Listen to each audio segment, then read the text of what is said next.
BBC Radio 1. Hello, everybody. It's great to be here back in BBC Radio 1.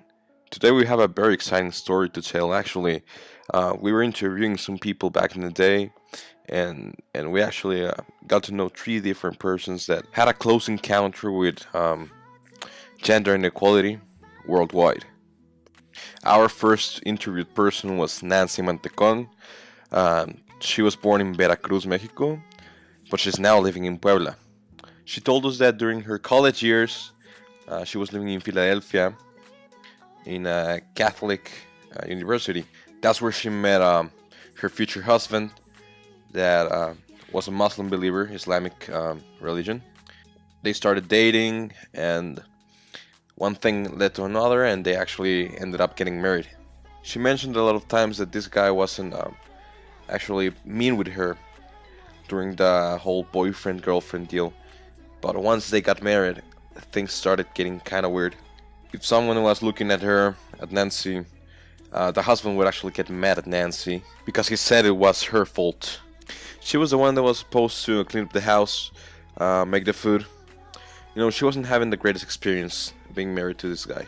Long story short, this guy tells Nancy that she's going back to his house in the Middle East, and that she has to go back to Veracruz and say goodbye to her parents because she's never gonna see them again. That's when Nancy got the chance to talk to her parents about all the experiences she had lived through, and her father was the one that actually convinced her to think about life, think about what she was going to do, and that's when she decided to get divorced, and she left him. Nowadays, she's married to a Mexican guy here in Mexico, in Puebla, actually. And she's happily married, and everything's fine for her. Next interview, we have Anilu Cepeda. She lives here in Monterrey, Mexico.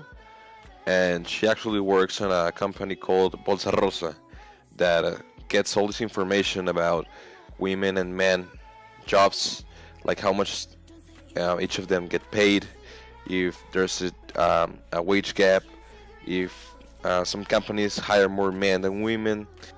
But the main purpose of Bolsa Rosa is to help women that have children get jobs that are flexible for them, like in a healthy working culture, being able to work and take care of their children at the same time.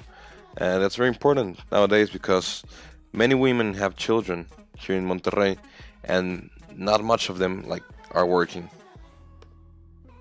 Last but not least, we have my lovely mother, Erika Cortez.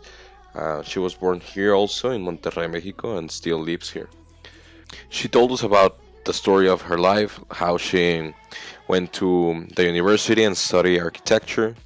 She started working about 3 years being an architect, but later got married and became pregnant of a beautiful, beautiful baby boy named Jaime Scott, and she decided to stop working to take care of this baby, this beautiful baby. She hasn't worked ever since as an architect. She now sells gems, does gardening, but she never went back to work as an architecture. My hypothesis would be that maybe if Bolsa Rosa existed when my mother was pregnant, maybe she would have continued working as an architect and being able to take care of me at the same time.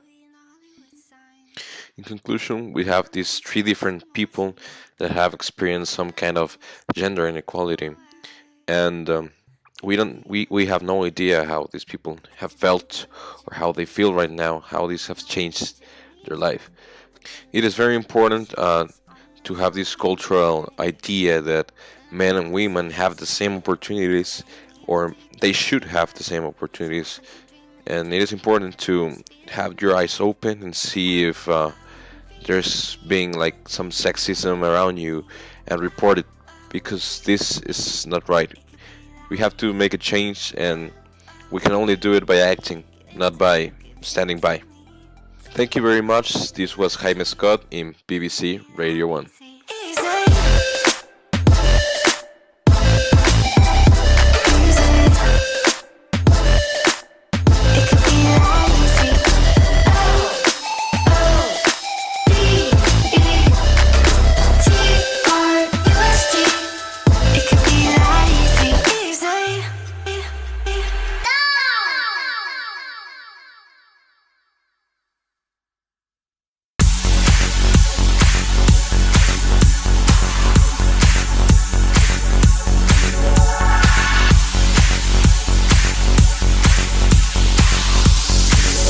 BBC Radio 1.